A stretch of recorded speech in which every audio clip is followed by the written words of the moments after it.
Hello, my name is Agata and I'm here to announce a few changes that I'll be making in my YouTube channel, and they will be effective starting December 2016. So until now I would put 48 videos every month in my YouTube channel, 12 videos of astrology in Portuguese, 12 videos of astrology in English, and then 12 videos of tarot in Portuguese, and another 12 videos of tarot in English. So it's total 48 videos a month. YouTube hasn't been paying me properly, in my opinion, and hasn't been paying me enough. Every time that my views go up, my pay is less, which I don't think is fair. So instead of 48 videos a month, I'm going to only upload 24 videos a month, 12 videos in Portuguese and 12 videos in English, and I'm going to join the tarot with the astrology prediction with the tarot reading in the same video. So instead of dividing it, I'm really sorry, but right now it's not worth the investment of my time.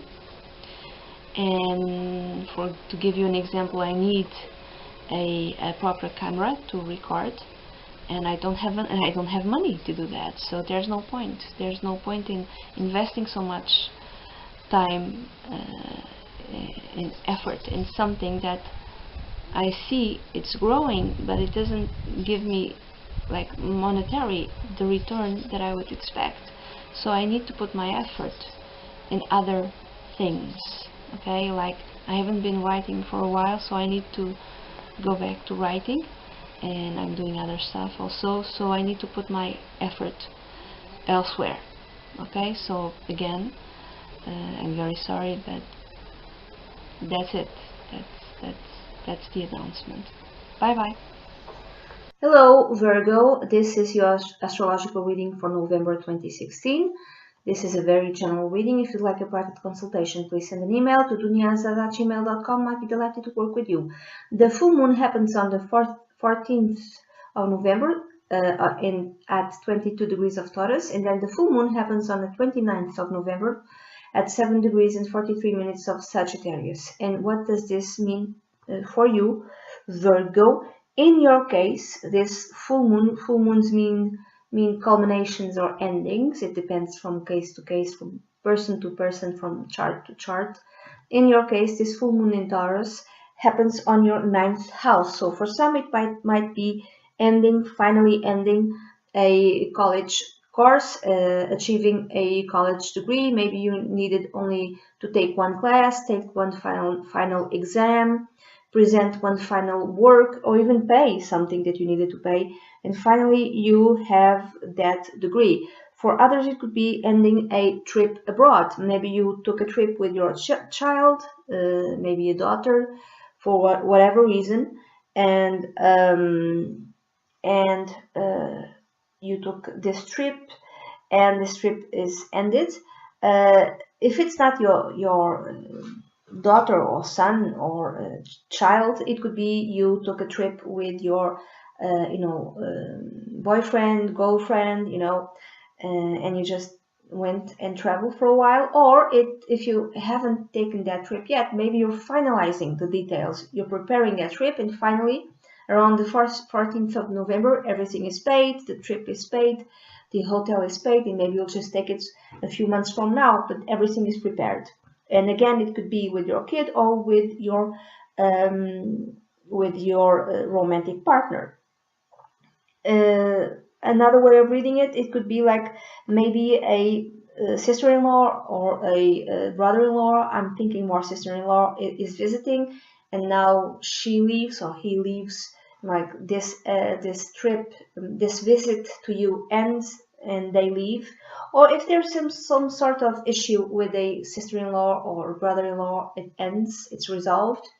Another way of reading it, because the 9th house is also the house connected with law, it could be that a law decision, a judicial decision, a court decision is reached, And this court decision might be connected with, for instance, child support or child guardianship, who gets to be with the kid, maybe, you know, who has the kid longer. I mean, for instance, you might have your child 5 times a week, and maybe this court decision determines that your child needs to be with his father or mother Saturdays and Sundays, something like that, something around those lines.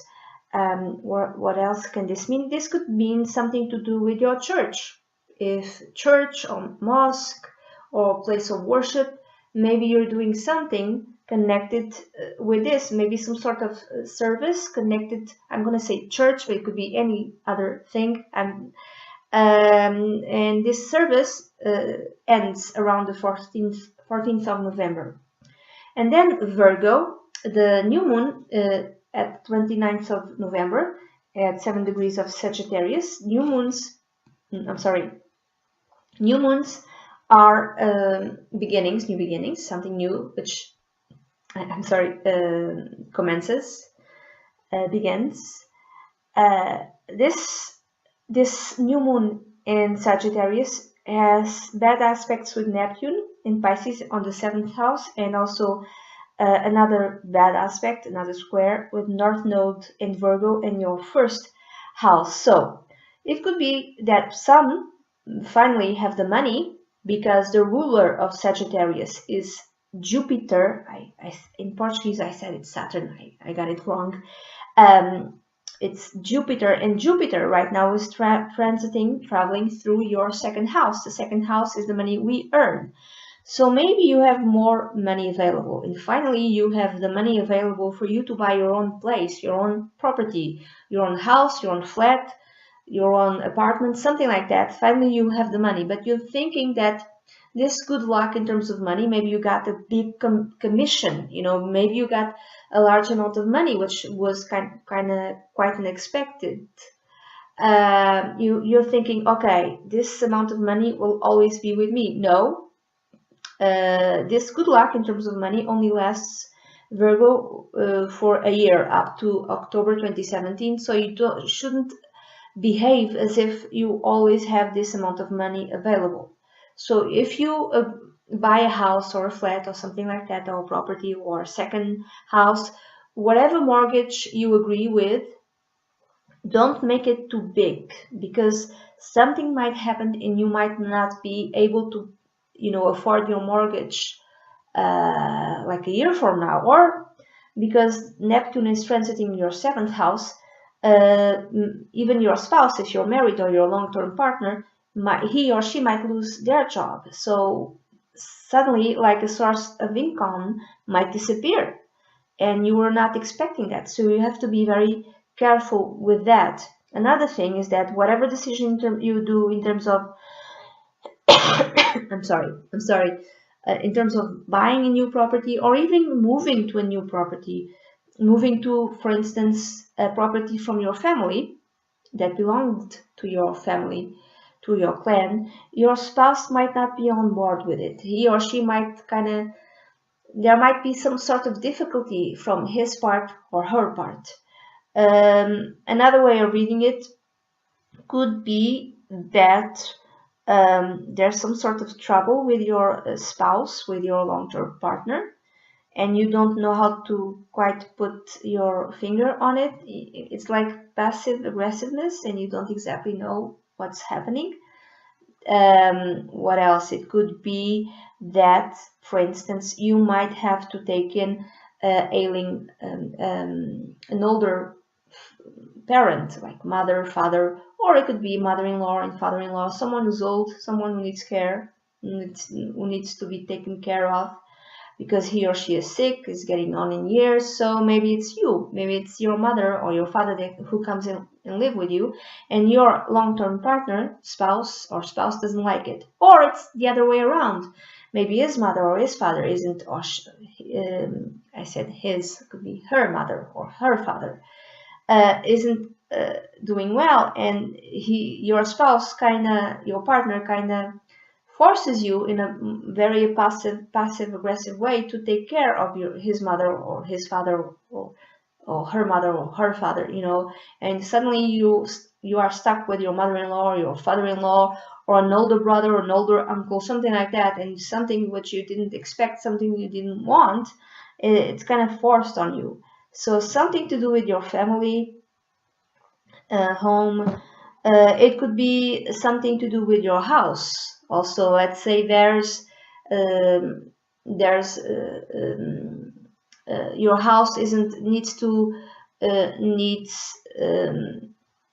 how do you say, there's something wrong with it, and needs fixing up. Suddenly there's that, you know, there's your house needs fixing up, and you have to fix it. You're not very happy with it, your spouse is not very happy with it, or it could be something like your family home needs fixing up, you have some sorts, you have money, for instance, maybe you got the big commission, something like that, a big promotion, something like that, and you have money, and instead of fixing up the house where you and your spouse and your family lives, you decide to fix up, like for instance, a house that you got in inheritance, or like a house that only belongs to you and not your spouse, a family house that only belongs to you. Maybe your spouse is not very happy with it, he or she doesn't like that you're spending all that money in that house, not in the home where you both live. Okay, so that's it, Virgo. This is the reading that I have for you. This is a very general reading. If you'd like a private consultation, please send an email to dunyazade@gmail.com. I'd be delighted to work with you. Bye bye.